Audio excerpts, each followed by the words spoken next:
Do the hustle. Boop, boop, boop, boop, boop, boop, boop, boop, boop, boop. Do the hustle. Do, do, do, do. There are far worse jokes that could have opened up on this video than that. I'm failing to think of any off the top of my head, but I'm sure there's worse jokes I could have made. So yeah, this is the weirdest. I did not expect Detective Pikachu to have Anne Hathaway and Rebel Wilson in there. Obviously, I was planning to see Detective Pikachu, but I was surprised how few showtimes there actually were for Detective Pikachu. I would have had to have made a 6:45, which I could have made, but I was trying to give Mark a chance. Plus, we were having dinner at the house, so I decided no. And then the only other showings regular were after 10 or a 9:33D, and I wasn't about to do that. So I had to basically see what else was available. And there's a couple of things out right now. There's Tolkien, which I'm actually kind of interested in seeing. And obviously, The Hustle, which I saw tonight, and I'm talking about now. And look, if you've seen Dirty Rotten Scoundrels, this is... We'll change some plot points up a little bit. This is Dirty Rotten Scoundrels, except gender swap it. Our main two hustlers are... Our main two compmen are women, and the mark that ends up screwing them over harder is a guy. So, when watching the movie, it is pretty much... If you've seen Dirty Rotten Scoundrels, there's no mystery to how it ends. It ends pretty much exactly the way, except they do it 6 months later, and yeah, that's about it. The real question is the movie any good? Because I've seen Dirty Rotten Scoundrels on Broadway. The show is fantastic. I've actually never seen the Steve Martin, Michael Caine one, to be honest. I really should. I know they've done several different versions of this movie over the years, but that's not a version of it I've ever seen. And I hear that's a pretty good version, too. This was fine. It wasn't amazing. It wasn't terrible. It was fine. I definitely got some laughs towards the latter part of the movie. I'll be honest. Frankly, anything Rebel Wilson was trying to bring to the role really wasn't working for me. And maybe that's just because I'm not a huge Rebel Wilson fan. I think that might be a legitimate problem for me going to the movie is I'm just not huge on Rebel Wilson because I'm watching the movie, and between the two con artists, I would believe Anne Hathaway far more as a con artist than I would Rebel Wilson. Because Rebel Wilson's frankly not doing anything that makes me believe makes me believe this act she's doing. Like well, you see it in the trailer, the scene where she's going to rescue her sister. She doesn't have any sort of urgent concern in her voice. She's and she's so Whitehoven's like, you're not. It doesn't sound like you're taking anything you're saying seriously. So, and then like in the beginning, that we open up with Rebel Wilson trying to con a guy, and frankly, while the guy was extremely obviously a douchebag, I can see why the kind of con she was running on them would work, but at the same time, it was also clearly dumb. At the same time, again, the excuses she's making don't make for a coherent narrative. When they're trying to seduce in this case, it's a tech billionaire, whatever, the tech, the main mark that they're competing for, she made a dumb choice trying to decide, oh, I'm blind. And that's the idea she's going with the entire time, is that she's blind. Why would you go for something that can go so monumentally bad for you? That she doesn't make smart choices. As a con artist, she doesn't make any smart choices. And Anne Hathaway's belief that, you know why women are better suited at the con than men? Because no man will ever believe a woman can be smarter than him. And that arrogance bit you in the ass. It's like, really? You don't think any man could acknowledge that a woman is smarter than him, and therefore you think you're going to take literally every man you meet? Which clearly has been the case up until that point, and then obviously tables are turned. So, I don't... Whereas Anne Hathaway seems like someone who does have a system and does come off legitimate, like a legitimate con artist. Rebel Wilson comes off like a person who just doesn't quite seem to understand where she seems out of her element in just being a con artist. It seems like people just fall for what she's doing because the script demands they fall for what she's doing. Otherwise, I really don't see anyone, save for the extremely gullible and dumb, falling for most of the shit she's pulling off. I gotta be honest. I mean, take out the blending into the back room with a trash bag looking dress. But that's physical environment and camouflage. That's not, charisma.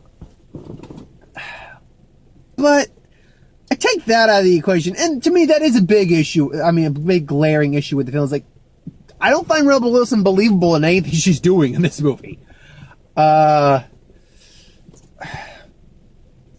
Take that out of the equation, and you still have a relatively entertaining movie. I'll admit, there's a scene that I was legitimately laughing in my seat.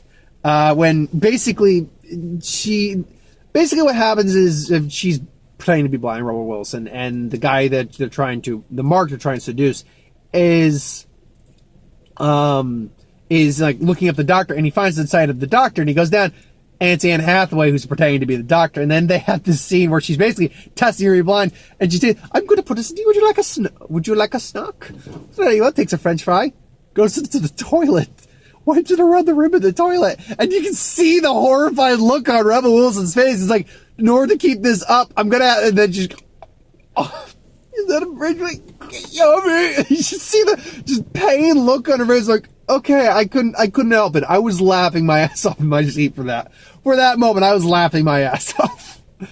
There's not a huge amount of moments like that, but there's enough that it's enjoyable. I had a good time. I do wonder if her character legitimately is Anne Hathaway's is English or British or whatever her accent was. I think it's supposed to be English. Because, Rebel Wilson even makes a comment, say, "You're not even in England, you're from Wisconsin," or something like that. I don't know if she was just trying to point a fact out, or she was actually being serious, like she did her research. Because she does a lot of accents a lot of time in the movie. There's not much else to say, really. My biggest complaint with the film is Rebel Wilson. I don't think Rebel Wilson, frankly, was the right choice for the role. Like, I'll admit, I could have seen as much as it. See, there's actresses and actors who I'm not overly fond of, but I've seen things where they're not bad. Like, Tiffany Haddish is one of those actresses where I'm not big on Tiffany Haddish. I don't find her overly funny, but she's got a movie or two where I'm okay with. I liked her in Keanu, and, what was that? Like, Night School, the one with Kevin Hart. I thought she was okay in that. I thought the movie was meh, but I thought she was okay. And Rebel Wilson's kind of falls in that category. But I'll be honest, even though unlike that, there's other actors who I just don't like. Jillian Bell is one of those actresses. But I'll admit, I think a Jillian Bell probably would have worked a bit better than Rebel Wilson. Because Rebel Wilson just comes off as clueless half the time. In a lot of her roles. I don't know what it is about Rebel Wilson. I don't know, and this might sound mean to say, I don't know if it's her accent or just the way she presents herself, but she comes off character-wise, almost all the characters I've ever seen her in, as kind of clueless. She really does, like, she doesn't understand what she's doing in this moment as a character. So, yeah, but like something like, because I'm assuming the idea is, one is the more attractive, sophisticated, though slightly stick-up-the-ass character in Anne Hathaway, the more, careered, sophisticated one. And one is the average Joe con artist, slightly, kind of like a slob, kind of the everyman. Not classically attractive, but not hideous either. In Rebel Wilson. I'm just trying to think if there's an actress who could have met that kind of standard. I don't know. Off the top of my head, I can't think of someone who is, Melissa McCarthy could have maybe done that. Maybe. But she's on the older side. I'm guessing the error a bit was that Rebel Wilson is supposed to be on the younger side, so I don't know. And Melissa McCarthy actually can look quite attractive too, but she can also do frumpy pretty well. So take that for what it's worth. Yeah, but oddly enough, a Jillian Bell could have, I think, might have, and I don't like I'll be honest, every movie I've ever seen Jillian Bell in, I do not like her in it. Even a movie that I love, I own, 22 Jump Street. I get her character in that movie, and it works in the movie. That doesn't mean I like the character. Her character all of her characters come off as just bitches. I mean, I'm going to just flat out say it. They come off like bitches. They do, in one shape or form. Now, maybe I haven't seen all their work. Sure. And again, that comes off kind of mean of me to say. I do. But I need to preface that saying that's no slight against Jillian Bell as a person. I'm sure she's quite a nice person. I probably could have, I probably could sit down and have a great conversation with her. I just don't really find her acting very funny. And it just occurred to me, Amy Schumer might have been a good choice for this role too. Amy Schumer is attractive without being, it's kind of like they put in trailer. You're attractive but not overly attractive, you're approachable. I think Amy Schumer could have worked, and Amy Schumer kind of needs a win acting wise right now because she hasn't been ever since Trainwreck, she hasn't been having the best run in movies. So Amy Schumer could have worked in that role too. I don't know. I just don't think Rebel Wilson was quite the right pick, but who knows? Maybe that's just my opinion. What did you like the movie? Let me know in the mode. Did you hate it? What did you think? Anyway, trailers. I actually think I walked in. Yeah, I walked in for literally the first trailer, and I got all the trailers. Lion King, that goes without saying. I'll be there. Stuber, looking forward to that. My Spy, the other Dave Bautista one. They haven't given a release date for that one yet. I'll have to go online and check that out. But with other movies, they said coming out in June or whatever. They didn't give that for My Spy. And I'll admit, of the two, I think Stuber looks like the funnier and better movie. Because, frankly, this whole cop and a half shtick has been kind of done to death with I mean, it can still work. I just don't buy it in this scenario. Because with a cop, it's one thing you might be able to coerce him. With the CIA, I think I brought this up last time I got the trailer. With the CIA, you're threatening to expose secrets and risk lives. And you don't care. You're a little sociopath. We're going to take you to Gitmo and get some answers out of you. Maybe not that extreme, but you get my point. Wouldn't fly in the real world. What are some of the other ones? Oh, Booksmart, that one with the two girls who kind of has a super bad feel to it. But two girls are high schoolers and they're graduating, but they've never done anything, so they're going to have a wild night. Apparently, one of the plot points is, in fact, that one is a lesbian. She's just never kissed a girl before. I'm like, okay, I like the fact they went there with us. She's just openly gay and just, okay, that's cool, right? Then apparently her panda, she's been, relieving tension on that panda, let's say, for many a year, and then her mom comes in and starts kissing the panda, and the French like, oh god, I think I'm gonna be sick, and then the dad comes in about to get the girl, just, no! And just hits the dad in the head, too, and I'm watching that scene in the trailer, I'm like, I don't think she was supposed to hit the dad in the head. I think that's like a mistake, and they just used it in the movie. I'm actually looking forward to that one. Unlike the other one with those 12-year-old kids and that just when they're going to their first kissing party and stuff like that, and they're swearing. That one just pisses me. Not it doesn't piss me off. I'm just watching like this is not realistic at all. Mostly some of it is, but like Nymphomaniac, she has sex on sea and land. I want to smack your dumbasses in the head. Or whoever wrote the damn movie. Let's see. My Spy, got that. Booksmart, got that. Where'd You Go Burned It? This apparently gives us a lot more of what the plot is in this movie. And that she used to be a great architect, and then she has this opportunity. She decides to disappear and go. And look, I don't know if it's the way my mind works, but anytime I look at things like this, I'm like, so you decided to you clearly ended up calling them as they show in the trailer. Why didn't you just tell them? Why didn't you just say, no, I'm gotta do this, I'm gotta do this? Then you'd have an argument with your husband. but your daughter would probably support you.